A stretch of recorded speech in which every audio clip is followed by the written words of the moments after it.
Yeah, welcome to Waziri Junaidu History and Culture Velu. In the history of Sokoto Caliphate, we have about total number of 20 sultans that ruled the Caliphate. Due to the absence of photographical culture in the sub-Saharan Africa, about 11 of them we doesn't have their pictures because we start having pictures with the arrival of Europeans. When the Europeans came into this land, they met Sultan Atahiri I, and he was the 12th Sultan who refused to dance to their tools. Therefore, the Europeans decided to wage a war against the Caliphate, which forced him to migrate from Sokoto to Burmi in present-day Gombe State. They also follow him there and attack him. As a result, he lost his life. His grave is now in Gombe State. They come back and install Muhammad Atahiri II.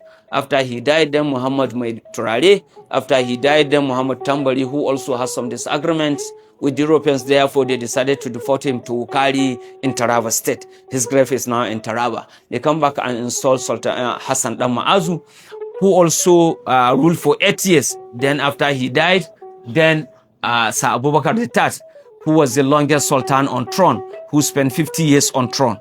After he died, then Alhaji Ryan Dasuki, who also has some disagreement with the military administration of General Sani Abacha. He was deported to Kaduna.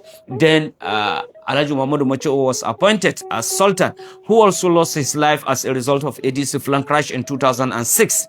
Then his brother assigned the throne, Alhaji Muhammad Sa'ad Abubakar, who is the current Sultan. Muhammad Sa'ad Abubakar and Muhammad Macho, they are all children of Sir Abubakar Ditat. These are the exhibitions of the first and the present governors of Sokoto State. This is the first governor in Sokoto State, ACP Usman Farouk, Assistant Commissioner of Police in 1967. But it was not particularly then called Sokoto, but rather Northwestern State, which comprised Sokoto, Kebbi, Zamfara, Niger, up to Abuja. The headquarters remained here in Sokoto. After Niger was carved out of Sokoto, then Colonel Umaru Muhammad was sent as a governor in 1976, then followed by Colonel Gadonasko in 1978, then Alhaji Shehu Kangiwa, who used to play polo game. He went to Kaduna to play polo tournament. He fell from the horse. Then he died. His deputy continued, Dr. Garba Nadama. Then military administration again that brought Brigadier Garba Duba, then Brigadier Garba Muhammad, Colonel Ahmad Muhammad Daku, then Colonel Bashir Salih Magashi. Malam Yahya Abdul Karim. What brought Malam Yahya Abdul Karim here as a civilian governor? If you look at it, he only spent 1 year. During Babangida regime, Babangida wanted to participate in politics. Therefore, he made election from local government level and the state level, even presidential election. But it was nullified, which brought about June 12 crisis here in Nigeria. That is why during Buhari regime, the June 12 was fixed as Democracy Day. That is what brought Malam Yahya Abdul Karim. Then Colonel Yakubu Muazu, Navy Captain Adi Saraji, Group Captain Dan Asabe Garba, Alhaji Atahir Dalhatu Bafarawa, Dr. Aliyu Maga Takardawa Moko, Right Honorable Aminu Waziri Tambol, then the serving governor, Dr. Ahmed Aliyu Sokoto.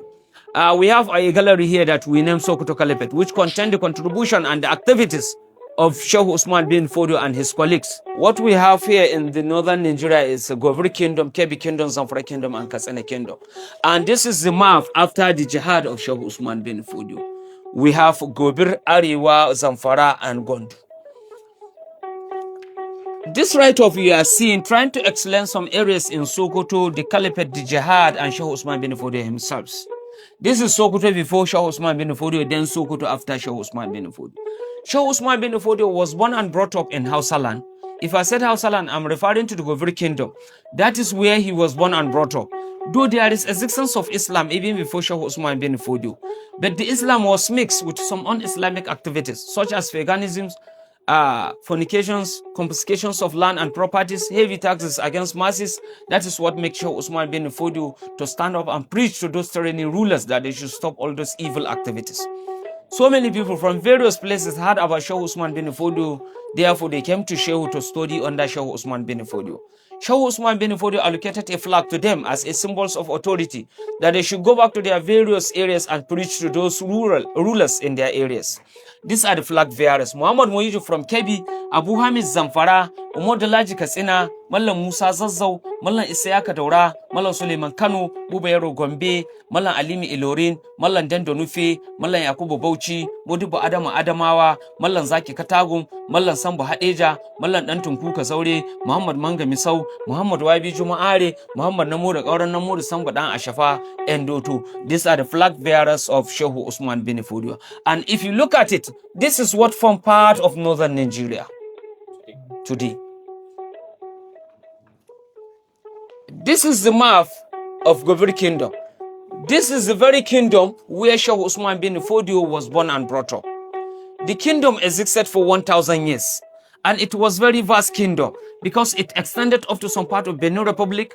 It borders Burkina Faso, some part of like Chad, Niger Republic. Here in Nigeria, it extended up to Abuja, Ilaro, Ife, Ondo, Okene. They are all under Gobri Kingdom.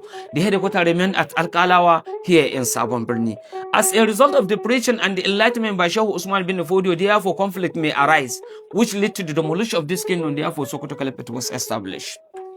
The Sokoto Caliphate was also a very vast caliphate because it extended up to some part of Burkina Faso, some part of Cameroon, some part of Niger. But it was divided into two for easy illustration. The eastern part was given to Muhammad Bello, a son of Sheikh Usman bin Fodio, while the western part was given to Abdullahi Dan Fodio, a junior brother to Sheikh Usman bin Fodio, which the headquarters remained at Gondo in Kebbi States. But remember, nobody sit down and design the existence of the caliphate. It came to exist for incidents because as a result of his effort, Sheikh Usman bin Fodio, to protect himself of the attack from the forces of Gobir, therefore it emerged. And this is the family tree of Muhammad Fodio, the father of Sheikh Usman bin Fodio.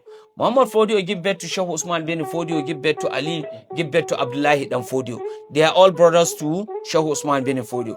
Sheikh Usman bin Fodio, as a founder of the caliphate, give birth to Muhammad Saad, Muhammad Sambo, Muhammad Bello, Muhammad Buhari, Abdul Qadir, Al-Hassan, Ahmad Rufai, Isa, Abubakar, Atiku. They are all children of Sheikh Usman bin Fodio.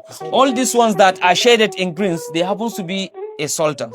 The current sultan, he is from Muhammad Bello's family. Muhammad Bello give birth to Aliyu Babba, Aliyu Karemi, Abubakar, Atiku, Muazu and Bello. Muazu and Bello give birth to Hassan and give birth to Shehu. Not this very Shehu, it's just a name. Shehu give birth to Sir Abubakar Tas, Abubakar Tas give birth to Muhammad Machud and Muhammad Saad Abubakar. That is the current sultan. Even the premier of northern Nigeria, Ahmad Bello Sardana of Sokoto, he is from Muhammad Bello's family. Look at his grandfather, Abubakar Atiku. Give birth to Ibrahim Sarkin Rabba, Ibrahim Sarkin Rabba, give birth to Ahmad Bello, the Sardana of Sokoto. Total number of 20 sultans that ruled the caliphate. These are the list of the sultans and the period they reigned and where they were buried after they died.